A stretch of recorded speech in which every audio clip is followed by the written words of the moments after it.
Raya is a celebration that marks the end of Ramadan, a month of fasting, reflection, and gratitude. Come, let's share joy and celebrate the spirit of giving.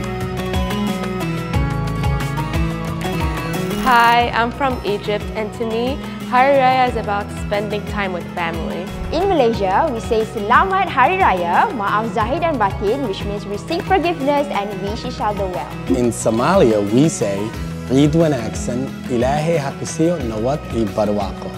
And it means Happy Eid, may Allah grant you peace and prosperity. In Pakistan, we say Eid Mubarak, Allah आपकी ज़िंदगी में खुशियाँ, सुकून और कामयाबी लेकर आए.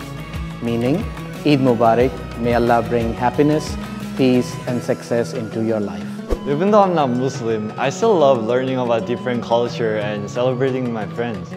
Selamat Hari Raya, Maaf Zahir dan Batin.